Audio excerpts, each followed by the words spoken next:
Hello, everyone. I hope you can hear me. My name is Joel Westfall. I am the Deputy Director of the Gerald R. Ford Presidential Library and Museum, as well as the Chairman of the Greatest Generation Day Committee in Grand Rapids. We hope that you enjoyed the program yesterday, first day of our program, which was the In Memoriam event. The In Memoriam event on those who perished during the Second World War, not only from the United States, but globally as well. Would like to thank the community. We had 16,000 people watching live yesterday, and we were exceptionally happy with that. Before we get to our main event tonight with Mr. Wallace and Countdown 1945, we do have a short video of 4 short stories told by our greatest generation. Hope you enjoy them.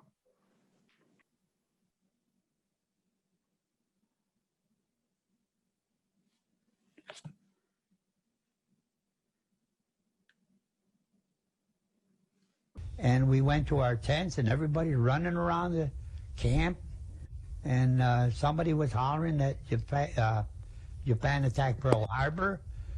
We got into our tent. The cots were gone. There wasn't no TV or anything.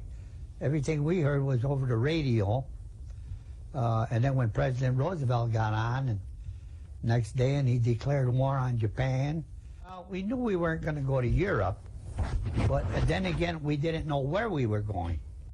When we were in Brisbane, all we had was some of the remarks that the Australians came in and told us about, and they stressed that Japanese are cunning. As we were getting off the ship, there were a couple of bombers that were up in the sky. There was a clearing, and when we got out of this clearing, we walked into the jungle, and we followed this path, and then that's when all hell broke loose. That's when we knew we were in big trouble. Some of the guys that walked in there never knew what hit them. We weren't in there maybe 3-4 minutes, and we lost quite a few guys. They knew I was alive because I called home from San Francisco. When I left Indianapolis on a train, it was day coach, and we were pulling into the Union Depot in Grand Rapids. And I knew nobody was going to be at the depot for me because my daddy was working in a furniture factory. My mom was home. I jumped off this side, and I walked over Fulton Street Bridge. I walked up Fulton Street, and I just kind of took my time. I looked around, cried. I got home. And when my ma saw me, she cried, I cried. That was about it. Jack Carl Hill, East Grand Rapids. From the north coast of Australia, from there you went to, it was Buna, or New Guinea. Yeah, and the Japs used to come over with planes at night, and they were trying to bomb us at the airport. We were up against the Japanese Imperial 18th, I think it was the 18th Army. They had come all the way they went through China, Japan, and all the way India, down through there, Burma, into the Philippines. All of a sudden, I look up, and here comes a jet bomber, right over the stack. With the bomb, I looked up, and there's a bomb bay, doors open, and that bomb, I could see that damn bomb, and I thought to myself, this is the way I'm going to get it on the way home. One of the other guys got on the other gun. They were 50 calibers, and we know how to work them. And we had both of those guns, every damn bullet going right up, deadhead right onto them. And I'll bet it wasn't 200 yards away from us. I kept thinking, what the hell's keeping him up? he's going to end up hitting us. And all of a sudden, we blew him up. You have dreams? I dream a lot about it. But the guys getting killed. They're not good ones, they're bad ones. You wake up and you're still sweating. But and that's after 60-some years. But you never forget that. It's like a photograph back there. Well, I was born in 1924 in Racine, Wisconsin. I was the middle child of 7 children. I decided to apply for the aviation cadets. On D-Day, we dropped, supposedly, the way planned, from the shoreline in. And they strung out the bombs as they went in. And we were one of the last groups bombing on D-Day. And it was like 20 minutes or so before the troops were supposed to hit the shore. So we were just in front of the troops. And when I first got there, I flew 13 missions in 18 days. And you get kind of worn out after that. And then for the and then I lost my crew. There was a navigator who had 1 mission left on his tour, and then he could go home. Stop flying combat right now. And he wanted to take my place, so that was fine. As far as I was concerned, I just wanted a day to sleep. I was just really exhausted.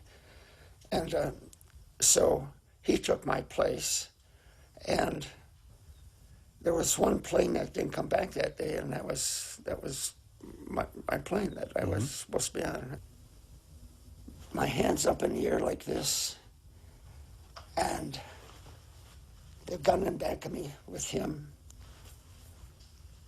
and we're walking through this rubble and stuff, and the people are running in and out of buildings, and I thought, oh, this is probably the end of me. All of the Germans left. They all left the camp. No more guards, no more nothing. Our Air Force came in and flew us out. And they took us then to France, to a camp called Camp Lucky Strike. I was born in San Antonio, Texas on February 28th, 1922. Okay. We arrived in Liverpool, England on May 15th of 44. Right. I had gone from the infantry at Fort Sam Houston to Dodfield Air Force, to Kelly Air Force, then the Air Corps. Now I'm getting into the Signal Corps. Right. We were the communication for SHAFE, for the 9th Air Force, or when they got us together there at that Hedgerow country, we were instructed right there. It says you are not to take any top secret, any confidential, restricted, no messages except red line and urgent red line. I looked down, I saw shiny boots. And they were riding boots. And we're not in a place where anybody's got shiny anything there. Yes. And I thought, oh my, I know who it is. So I wasn't looking up at him. But as I turned around, then he gave me his where to call on that. So I kept hitting the K, and then I put on the teletype. I said, General Patton here. I have a message for you. He comes back. He's sitting right back of me right here, and you could read what's going on. What comes back is this, no shit. So then I hit the K again, and I tell him again, message here from General Patton. He comes back with the same thing, no shit. And General Patton says, and I looked around, of course you could see this ivory pistols, and I mean, he was like he was going to be on a parade on that. But he always was immaculate, I mean, for his role in what he was head of the Army, Third Army, right? So he said, and his voice was so soft. That's what I remember. I mean, very much in control. He knew what he was doing. He was talking very softly, like a person was really practice speaking and sucking your stomach and all this stuff. Yeah. He just softly says, "Let me try it." You know, I stepped out, and I didn't know he could type or anything, but he starts typing, and I don't know what he said because I wish I had kept it. But what came back was, "Yes, sir." I was discharged in December '45. So I played before. In other words, all the time that I was there, I was in the combat zone. So were the other guys. I had my own business before I went into service, and I wanted to get back to work. I had people working for me before I came out of high school. But that was not unusual in our family. I mean, we're working and studying and that. So, but I wanted to get back to do something else. I wanted more studies. I had been to Oklahoma A&M, Bradley, LSU, and so on. But so I know that as soon as it was over, I thought, no, I'm fortunate to have gotten through all this stuff.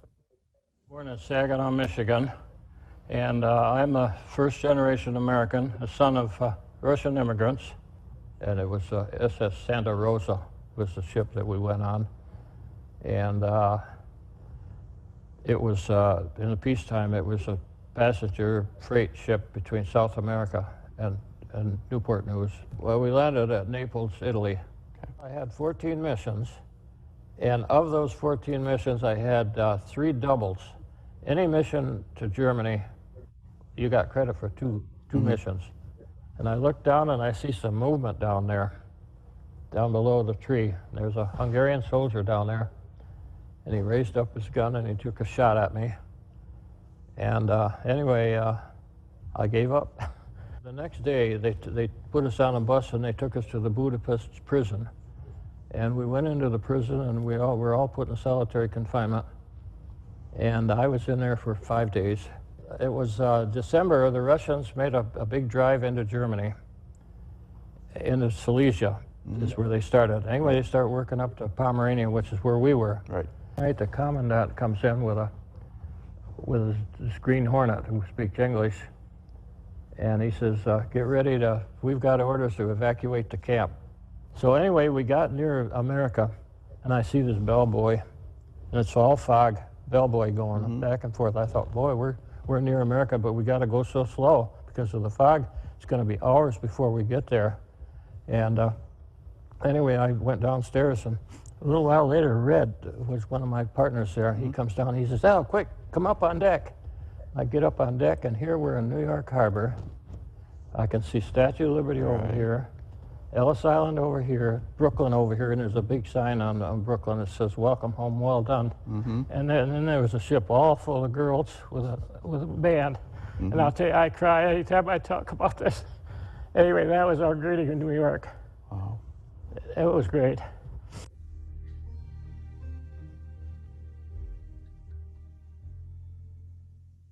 I had always wanted to find a key moment in history and do a deep dive into all of the decisions that were made, all of the characters who played a part, but what key moment?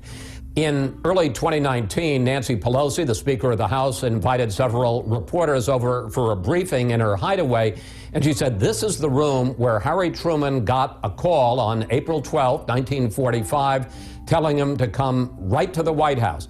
"Jesus Christ and General Jackson," she said, Truman had exclaimed, and it turned out that was the day that FDR died and Truman became president. And suddenly I thought, that's the key moment. Truman becomes president, and 116 days later, he drops the bomb on Hiroshima. There was a lot of research into these 116 days. I first went to the Truman Library and found a lot of information, but the real treasure trove were the letters that Truman wrote to his wife Bess, to his daughter, to his mother and sister, in which he described what he was feeling, what he was experiencing at the time he was making this enormous decision. He also kept a very good diary, and especially when he got to Potsdam and was holding the summit with Churchill and Stalin, he wrote about a lot of the stress he was feeling about making this enormous decision whether or not to drop the first atom bomb. There were all kinds of surprises that we discovered in our research. I think one of the big ones was the fact that Harry Truman had been vice president for 3 months, but when he becomes president on April 12th, he doesn't know anything about the Manhattan Project. He doesn't know anything about the atom bomb. The Secretary of War, Henry Stimson, takes him aside that day just moments after he's been sworn in as president and tells him about this existence of this extraordinary new weapon, doesn't tell him any more for 12 days. My favorite character is Hideko Tomura, who was just 10 years old and on the ground in Hiroshima when the bomb dropped. Most of her family was either killed or just paralyzed by the shock. She left the house by herself, remembered what her mother had told her, because they were doing a lot of bombings, not of atom bombs, but regular bombs across Japan. And she had been told, first, if there's an explosion, hang on to something to make sure that the house doesn't collapse on you, and then immediately leave the house and head to the river, the Ota River in Hiroshima, so you can avoid any fire. And she did that. What I especially was fascinated about Hideko Tomura, she's still alive 75 years later, and I got to meet her. And I even took her out because she wanted to see it, to the Air and Space Museum, to see the Enola Gay, the bomber, the B-29, that dropped the atom bomb on Hiroshima, and to see her for the first time, the weapon of destruction that killed her mother, that destroyed her family, that destroyed her city, was a deeply emotional and moving experience. What can we still learn 75 years later from Hiroshima? Well, I keep thinking back. I covered Ronald Reagan for 6 years in the White House, and there was something that he used to say during the height of the Cold War when he was facing down the Soviets, and we had weapons pointed at them, and they had weapons pointed at us. Reagan used to say, a nuclear war can never be won and must never be fought. And if there's one thing you take away from these 116 days from Countdown 1945, it is that there have only been 2 bombs that were dropped within days of each other in Japan in 1945, first on Hiroshima, then on Nagasaki. We are still paying a price for that in terms of the tremendous human damage, in terms of the moral arguments 3/4 of a century later. Reagan was right. A nuclear war can never be won and must never be fought.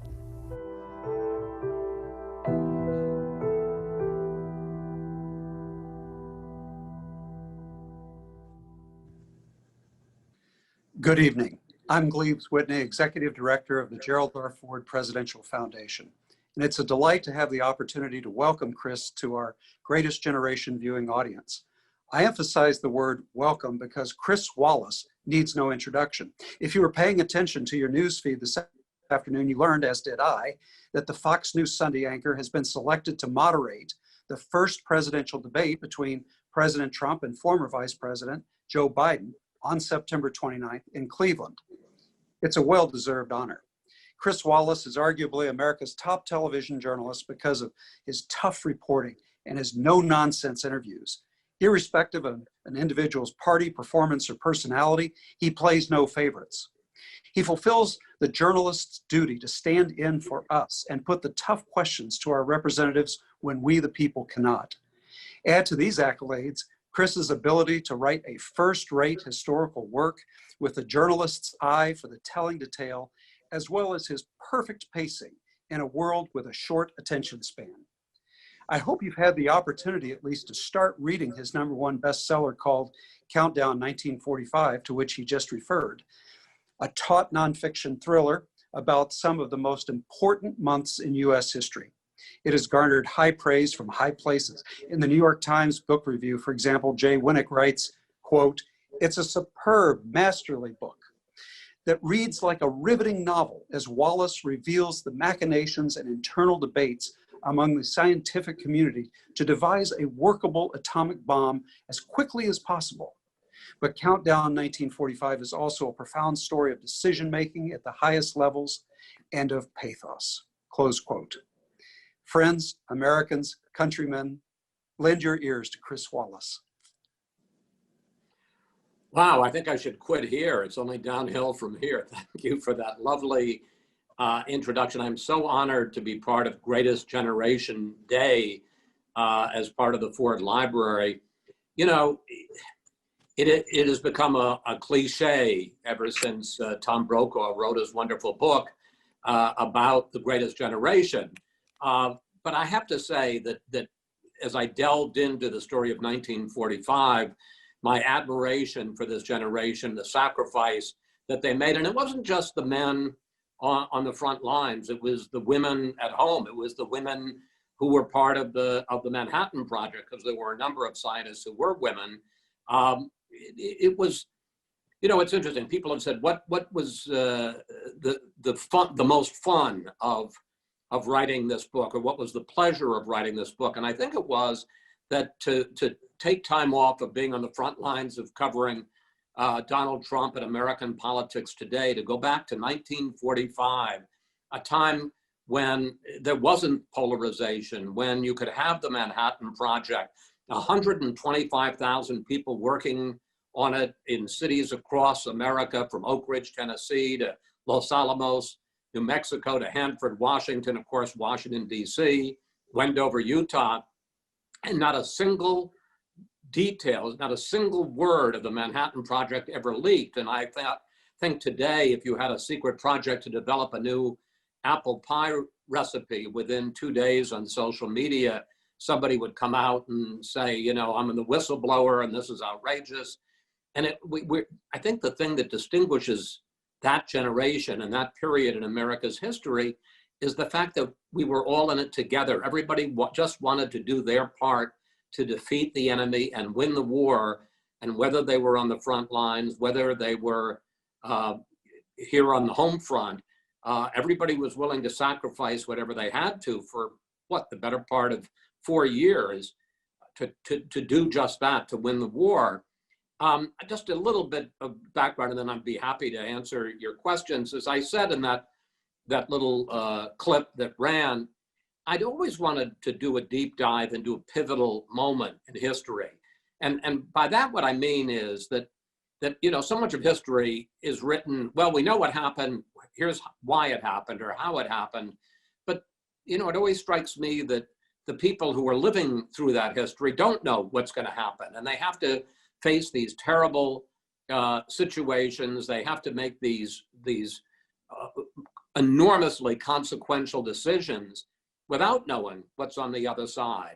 And whether it was Harry Truman and his war cabinet in Washington, and then later in Potsdam for the first Big Three summit post-war with Churchill and Stalin, deciding whether or not to drop the bomb, whether it was the scientists at Los Alamos who when Truman took over in April of 45, were still 3 months away from knowing whether the gadget, as they called it, the first atom bomb, would even work. The first test was not until July 16th of 1945 at Alamogordo. Or the flight crew of the Enola Gay from the 509th Composite Group, who had no idea when they took off for Hiroshima on August 6th, what the impact, because it had only been this one test and it had been on a tower, stationary, in a completely deserted desert area in New Mexico. So they had no idea when they dropped the bomb, one, whether it would work and in wartime conditions, and then two,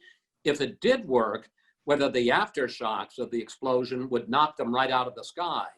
So that was what fascinated me, the idea of these humans. You know, now they may seem larger than life, but then they were very much, you know, sharing all the fears, all the vulnerabilities, all the doubts that all of us feel today, in this, maybe having to make the toughest decision any president's ever had to make, and part of one of the most consequential projects that Americans have ever devoted themselves to. Just to give you a sense of that very first day, April 12th, as I pointed out, Nancy Pelosi gave me the idea. It was funny. It was the day of the State of the Union, and she was giving what's called a pre-buttal, which is a uniquely Washington event where before the president gives the State of the Union, the speaker, and this is true of both parties, if there's a Democratic president and a Republican speaker, or a Republican president and a Democratic speaker, they give a prebuttal. They invite some reporters over to say everything that's wrong with the president's speech before he even gives it. And she told this anecdote about Harry Truman being in this room and getting the phone call and hanging up the phone and going, Jesus Christ and General Jackson. Well, he didn't know. He was just told, get to the White House as quickly and quietly as you can. He didn't know why. And in fact, he thought he'd been vice president for 82 days. And he thought that Roosevelt, who had just come back from Yalta and was quite sick and quite exhausted and had gone to Warm Springs to try to recuperate, had somehow come back to Washington and wanted to see him. And to give you a sense how marginalized Truman was, although he'd been vice president for 82 days, he had only met with Roosevelt twice in those 3 months. And as I say, had never been told a single word about the Manhattan Project. So anyway, he literally, he didn't have a Secret Service detail with him. He runs from the speaker's office, the hideaway. Sam Rayburn was the speaker then, congressman from Texas, runs by himself all the way across the Capitol, his shoes, footsteps echoing on the marble corridors, goes to the vice president's office on the Senate side, gets his hat, gets his driver, and drives to the White House, gets there in about 10 minutes, and is ushered upstairs, he thinks, to meet the president.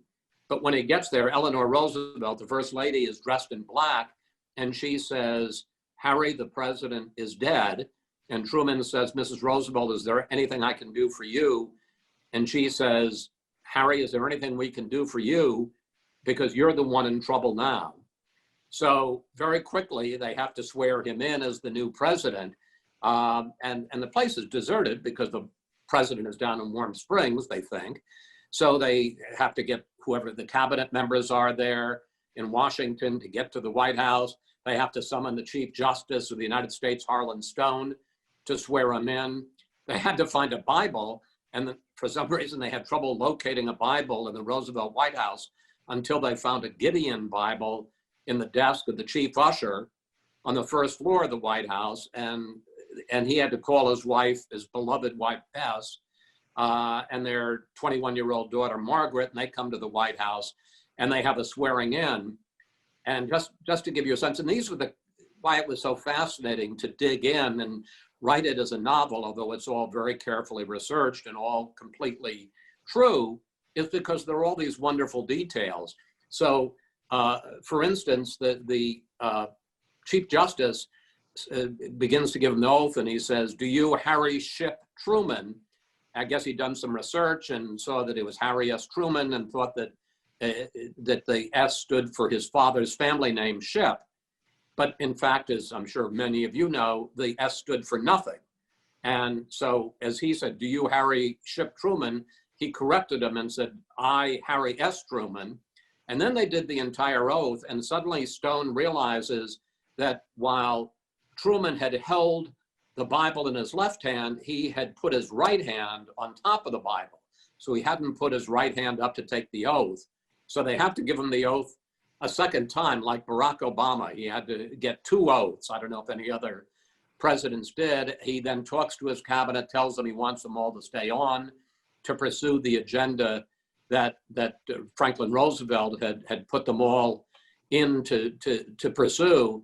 And it's just then, as everybody is leaving, and Truman's about to leave and go home, that Henry Stimson, the Secretary of War, 77 years old, he had worked for 5 presidents. Truman would be his 6th president, says, I need to speak to you privately, takes him into a room by himself and gives him his first inkling of the Manhattan Project. Just says there's an immense project to develop a weapon of, unprecedented power. Says nothing more than that. And then basically says, you've got so much to settle into.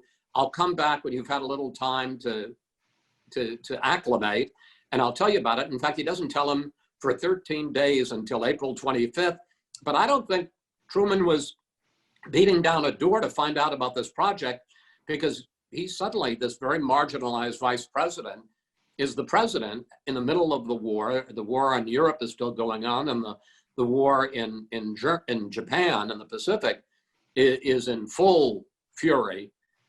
So he was perfectly willing to wait until Henry Stimson came along with Leslie Groves, the general who was really the director, the military director of the Manhattan Project, to brief him on the 25th of April. Anyway, with that as a brief introduction, I'd love to have a conversation.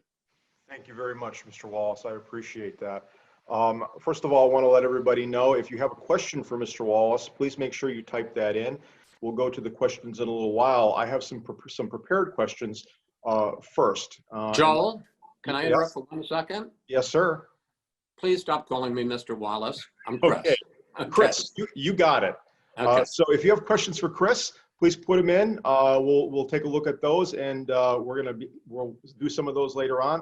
And I do have some prepared questions. My first one is, after reading the book, and I read it twice, what I really liked about it was it really reads like a thriller. Like it was almost written to be almost a thriller, kind of almost like a movie. It reads like a movie. Was that the plan when you began your research and started the writing process? No, and it's so funny you say that, Joel, because as I was writing it, this is the first time I've written a work of history. It's the first time I've written a book. And so, I didn't quite know, and I have a very good co-author, Mitch Weiss. He did a lot of it too. But when you begin a project, you kind of don't know how it's going to end. I did have this sense that I wanted it to be a deep dive. I did have this idea of countdown.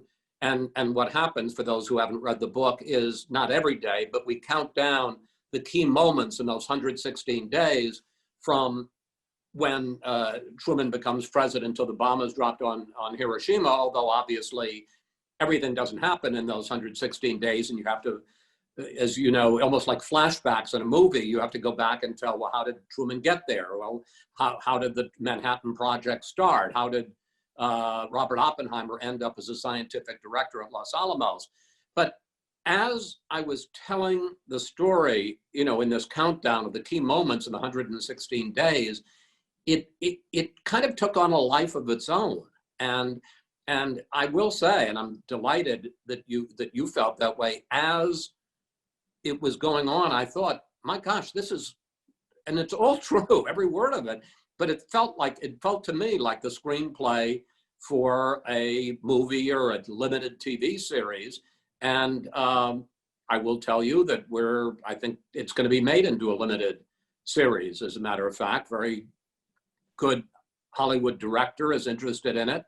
And so I felt that too, that it took on a life of its own.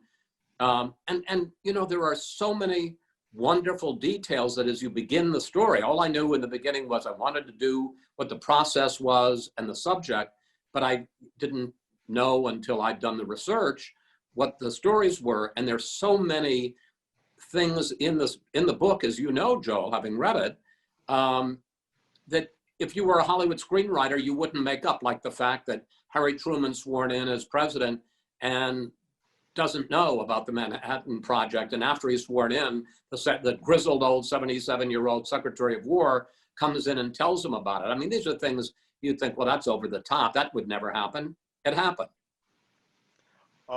One of my favorite lines from your book, and this of course is because I worked at the Pentagon, was the fact that your statement saying, my job is so secret, even I do not know what I am doing. So the Manhattan Project, 125,000 people, yet maintained a secrecy for years. How did they pull that off? Well, I think part of it was, as I say, that everybody was on the same team. Everybody wanted to do their part. The people, and I'm going to tell one specific story about somebody, and it involves her, where we use that line. They would never have dreamt of telling anybody about it. I think another reason it was the secret held is because it was very compartmentalized. Yes, there were some people, obviously the War Cabinet, the people at Los Alamos knew everything. But for instance, the crew of the 509th, which was the crew that actually flew the mission, until the plane took off on August 6th, only the pilot and the radar man, Jacob Beezer, and Paul Tibbets, the pilot, they were the only ones who actually knew it was an atom bomb. Everybody else knew that there was this secret weapon and that it might not end the war, but might bring the war to a faster end. But everything else was so compartmentalized. And this brings me to one of my favorite characters in the book, and that's Ruth Sisson. Ruth Sisson was a 19-year-old girl. She lived in rural Tennessee, and she suddenly hears about this big plant that is being built in Oak Ridge, Tennessee. And she applies for a job there, and she gets a job there. And, you know, there are these signs all over the place. What you see here, what you hear here, stays here. And she was one of the so-called Calitron girls. And the Calitron were these giant sort of floor-to-ceiling machines, sort of like the early UNIVAC computers or something that filled up a room. And it had meters on it, and needles and dials, and all, and the young women, and they were all women, they were called the Calitron girls. All they were told is you need to keep the meter in the green. Don't let it get to the red. If you do, you have to pull the knob this way or call a supervisor. And they would work 8-hour shifts, have no idea. They knew that they had to keep the needle where it was, but they had no idea what they were doing. In fact, they were enriching uranium. They were separating U-235, the isotope, from the raw uranium, which was the fuel for the atom bomb. It was in that context that we told this line that was used a lot: my job is so secret, I don't even know what I'm doing. And what made the story especially poignant is that she had fallen in love a couple of years before with a fellow named Lawrence Huddleston. And Lawrence Huddleston had become an Army medic and had gone over to Europe and had seen some of the worst of the fighting in the European theater. Now, on May 8th, less than a month after Truman becomes president, the Nazis surrender. So the war in Europe is over. But the war in Japan, as I said, is raging more furiously than ever. And her great concern was that Lawrence Huddleston, who had survived the war, was now going to be shipped, as were hundreds of thousands of other Americans, going to be shipped from the European theater to the Pacific. And, you know, so unbeknownst to her, the Calitron machine she was working on ended up being the device that may well have saved her then boyfriend, later her husband for 40 years or something, Lawrence Huddleston, saved his life because, like so many others, he didn't get shipped halfway around the world to the Pacific. Thank you. I don't think you could find two people more different than General Graves and Robert Oppenheimer. Yet they were able to successfully work together and complete the Manhattan Project. What was the relationship like? Was there friction? And how was it ultimately successful? Well, you're exactly right. Leslie Groves was a bulldozer of a man, literally and figuratively. He was about 6 feet tall. He weighed 250 pounds. He had a thin mustache. And he'd come up through the Army Corps of Engineers. And he was, you know, the kind of guy that you gave a job to, and he didn't particularly respect rank. He just was there to get the job done. To give you a sense, his immediate job in 1941 and 2, before the Manhattan Project, was he that was the man behind building the building where you worked, the Pentagon. He was the guy, you know, who was in charge of building the largest structure in the world at that time, as well as an 8,000 car parking lot. But then when there was decision was made in 42, we really got to get going on seeing whether we can research and develop an atomic weapon. He was put in charge of it, and he was a great engineer, can-do guy, and a general, but he obviously didn't have any of the scientific expertise. So they needed a scientific director, and they went to an absolutely brilliant physicist out in the West Coast who taught at Berkeley and at the California Institute of Technology in Pasadena, named Robert Oppenheimer. And absolutely brilliant guy, but not thought to be much of an administrator. And in fact, when he got the job as a scientific director at Los Alamos, somebody said, you know, he couldn't manage a hamburger stand.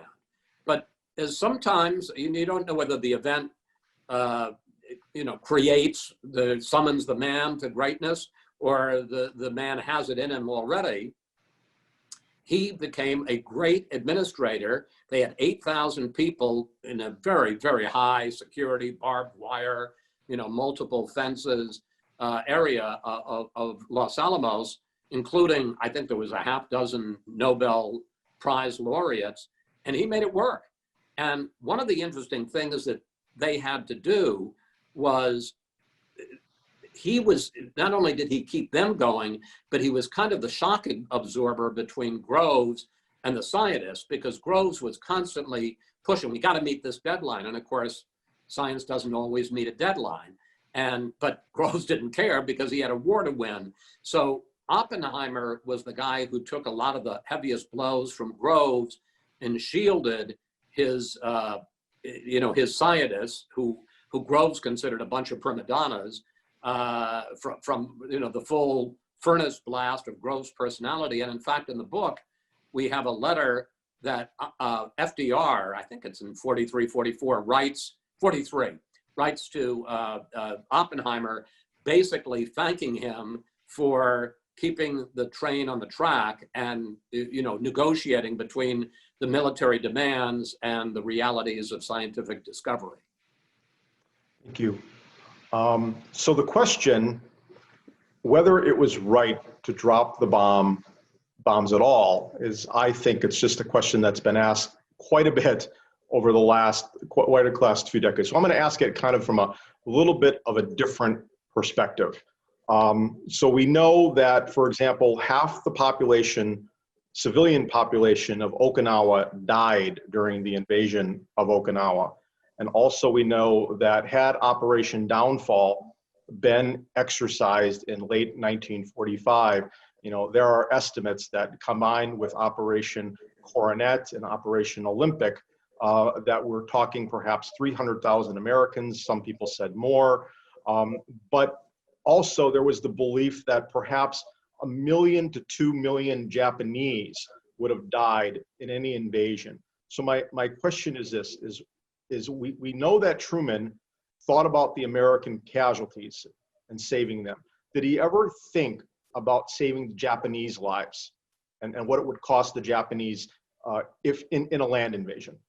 Well, that certainly entered his thinking, but it certainly was not his prime consideration. You know, like everybody else over the decades, and I knew kind of what I think most people know about Hiroshima and that decision, which is a little bit, but not a lot. And it had never really occurred to me until I started researching the book that the decision that Truman had to make was not drop the bomb or don't drop the bomb. It was drop the bomb or invade. And, you know, you talk about all those code names of those operations you're talking about. Those were the various code names for first invading Kyushu, the southernmost island, and then Honshu, and taking on all of Japan. And in in June of 45, he meets with his war cabinet, Truman does, at the White House. And, you know, there are all these giants of mid-20th century America there. Henry Stimson, the Secretary of War, General of the Army, George Marshall, a number of other people.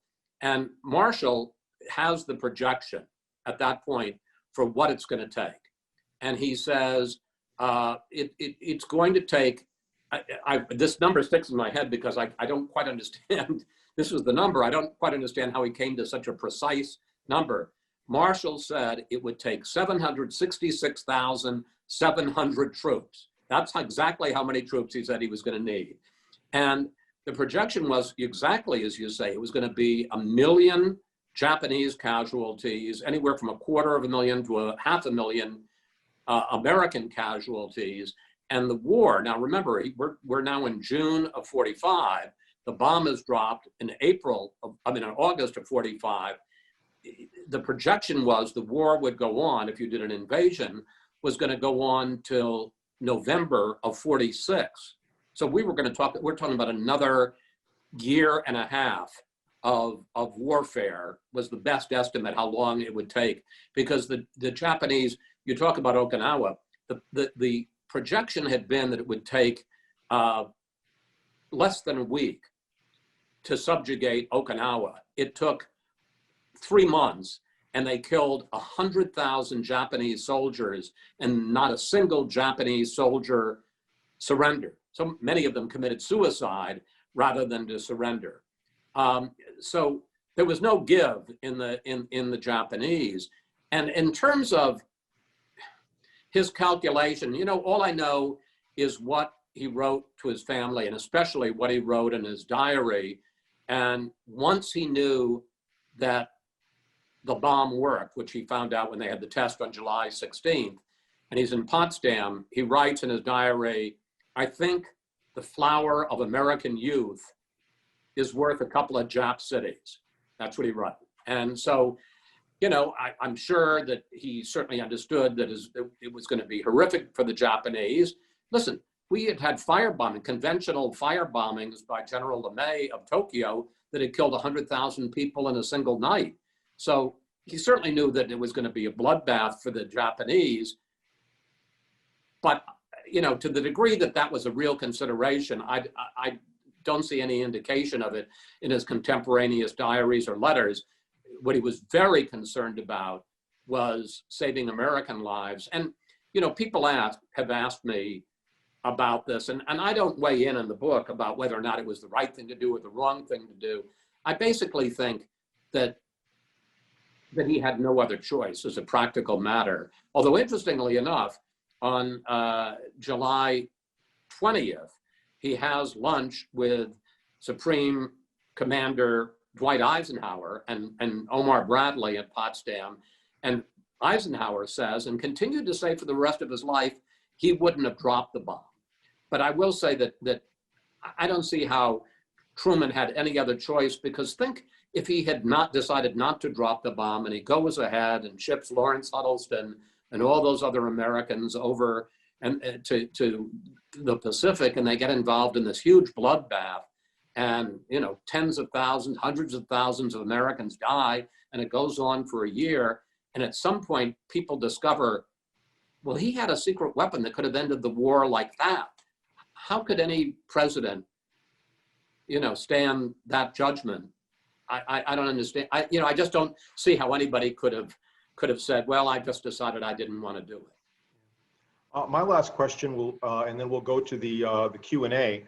So today is September 2nd, 75th anniversary. We've had a couple of great events here in the city of Grand Rapids, as well, including a flyover. My question is how does Countdown 1945 tie into the generation? You touched on this earlier on. How does Countdown 1945 tie into the generation of Americans and what they accomplished? Well, you know, I just think it's.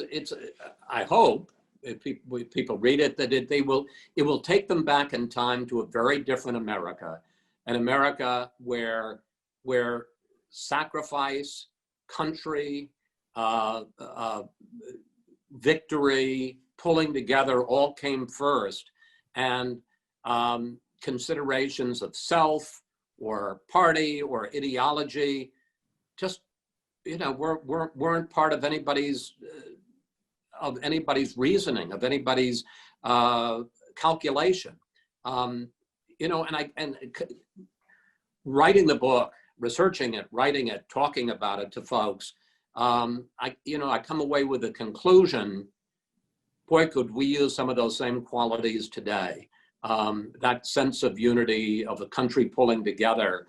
You know, it really, one of the things that's been most wonderful in seeing those great videos of those veterans of World War II, you know, while it's history, and to some of us who didn't live through it, it's ancient history, I suppose, we're really only one generation removed. And I can't tell you how many people I've heard from, a very few who actually still are survivors of that period, and we're in World War II, but an awful lot of people who have written to me telling me that their dad was one of those people who was going to be shipped over to the Pacific, or already was there and had been told to prepare for the invasion, and how how they wouldn't be sitting there on the other end of the Zoom call if it hadn't been for Truman's decision that their dad might well have perished in that bloodbath of the invasion.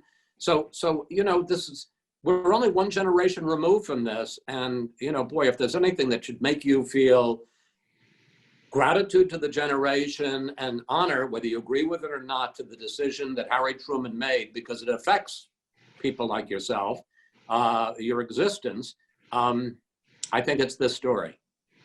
Thank you. First question we have from Rick here is, after the bombs were dropped, did Truman ever have doubts about his decision? No. I mean, if he did, he confessed it to his wife, Bess, and to nobody else. And I don't think he did that, because he was asked, as you would expect, over and over again for the rest of his life, in his presidency, in his post-presidency, and he lived for 20 years after he left office. He was even asked about it by Alden Whitman, who was the famous obituary writer for the New York Times, for an article that would be printed after his death. It would be his obituary, and so it was all something that he would never have to live with. And he always said it was the right decision to make. I was tough. I understood the consequences, but it was, and you have to understand also, this was the end of a war that had begun with Pearl Harbor, a war that had been filled with images and stories of American prisoners of war who'd been taken prisoner and had been beheaded or tortured or brutalized by the Japanese. When he dropped the bomb, the approval rate, and there was a Gallup poll, yes, they had polls back in 45, a Gallup poll showed, I think, 85% support for the decision. Truman was asked about it over and over again, never had any second thought. I will tell one quick story. I'm sorry to go on a little bit, but this is another one of these stories that you couldn't have made up. So it's October of 45. It's 3 months after the bomb. And Oppenheimer goes to meet with Truman in the Oval Office. And by this point, 3 months later, Oppenheimer, who was, as I say, the brains, the mastermind behind the atomic bomb, has suddenly had terrible second thoughts.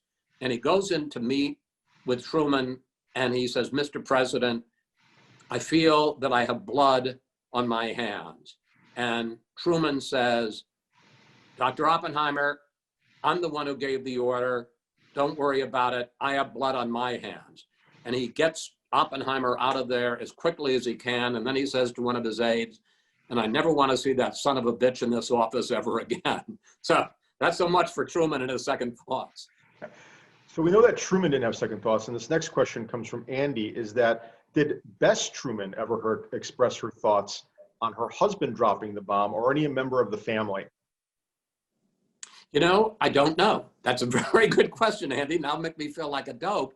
I don't know. I would very much tend to doubt it, but I can't authoritatively say. It's not something I looked into. I'd be surprised that she would ever say that, given the fact that her husband was so steadfast in his resolve that this was the right thing to do to protect American soldiers. I can't imagine Bess would ever have broken with him on that. And I'm sure a lot of you know that she was called the boss, and he called her the boss. And she was kind of the boss in the family. And there's a wonderful story we have in the book where she's sitting with a friend, and Harry Truman is giving a speech, and he keeps talking about manure. And the woman turns to Bess, you know where I'm headed. And the woman turns to Bess and says, "I love his speech, but I just wish he'd stop using the word manure." And she says, "Listen, you know how long it took me to get him to say manure?" So they were a team. I like this next question, and I'm going to ask it from a little bit of different. The question is, when researching for this book, what surprised you the most? I like that, but I'm going to add on to that because I'm an archivist, and I love to hear about the research, how the research was conducted. So I'm going to combine those two. What did you like? What was your favorite thing surprised you the most?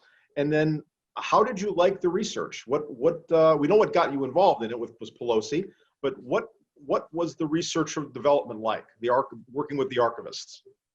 Well, the Truman Library was fascinating. I had never, I'd been to lots of presidential libraries. I've been to the Ford Library in Grand Rapids, which is wonderful. But I'd never been in the back, where the records are. Interestingly enough, when I went actually, a little more than a year ago, in the summer of 2019, to Independence, the museum was under renovation. I don't know whether I don't think it's been opened yet. I think it's opening in the fall, but it was completely shut down. And so I had to go in the back way, and they set me up with this archivist named Randy Sowell, and who was a good guy, but a kind of a crusty guy. And I said to him, they've obviously over the course of the last 75 years, well, no, not 75 years, maybe 65 years since the library was set up, they've had a lot of people come and ask for information.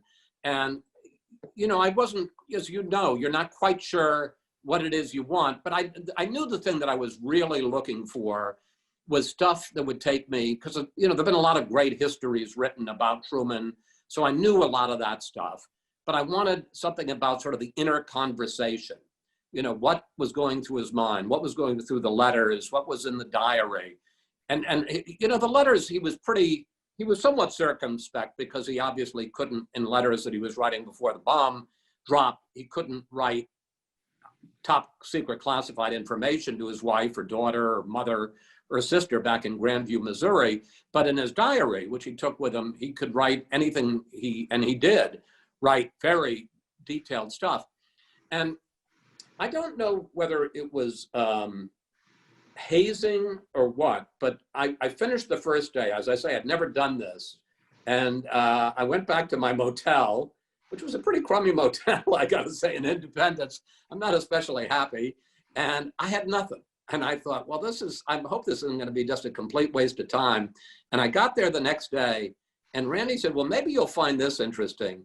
And it was every diary notation from April 12th through August 6th, or maybe even a little bit beyond August 6th of 45. And I thought, yeah, he was just trying to give me a hard time. And now that I come back a second day, he's gonna make it easy on the old guy. So, I didn't obviously have the actual diary, that is all put away, but so I had copies of the stuff. But there were a few documents that I got my hands on that were the actual documents that had been in Truman's hands. And that's, even if they weren't terribly important, those are just thrilling. There's just that sense of connection. I didn't know you were the archivist. I mean, that sense of connection of this piece of paper has passed down through history from Truman's hands, and now I'm holding it today, 74 years later at that point. That just gave me a tremendous thrill. I know the feeling. Do you have time for 2 more questions, Chris? Yes, sir. All right, great. This one comes from Michael. It is, do we have any indications of who decided that Truman wasn't to be informed of the Manhattan Project? The explanation of perhaps why he wasn't, was it feared he would be a leaker? That's a modern connotation. Or was he just not viewed as a full partner of FDR in his first 82 days as VP? Michael, you got to it with the last part. I think you got to remember, this is Roosevelt in his 4th term. He's had, a couple of vice presidents, and he had no interest at all in who his vice president was going to be. He left it completely to the Democratic Party officials. And the convention was in July of 44 in Chicago. And Henry Wallace had been the vice president up to that point. And the Robert Hannigan, who was the chair of the Democratic Party, and a lot of other power brokers wanted him out because they thought he was too far to the left. There was a feeling socialist, even maybe some communists around him. And although Roosevelt didn't consider this particularly, he seemed to have thought he was going to live forever. Everybody else around him was very concerned that he would not live out a 4th term. And they didn't want Wallace to succeed Roosevelt as president. So, and when they made the calculation as to who should replace Wallace and be the vice president, the decision by the party brokers was basically who will hurt the ticket the least. It wasn't, you know, who can step in right away. Truman was a well thought of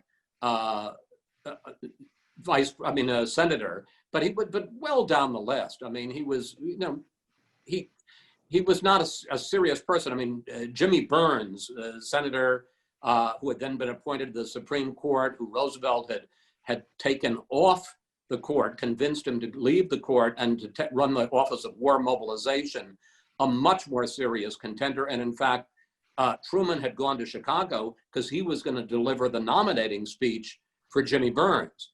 But the feeling was Truman would hurt the ticket the least, so he signs on. He is inaugurated on January 20th, and Roosevelt promptly forgets about him. I don't think it had anything to do with anything other than he didn't take Truman into his confidence, into his calculation. He just wasn't a player. As I say, he only met in 82 days as vice president. He only met privately with Roosevelt twice in those days and was not part of his war cabinet or inner circle. Last question. What is your next deep dive or next project? Well, I've got one. I'm working on it now.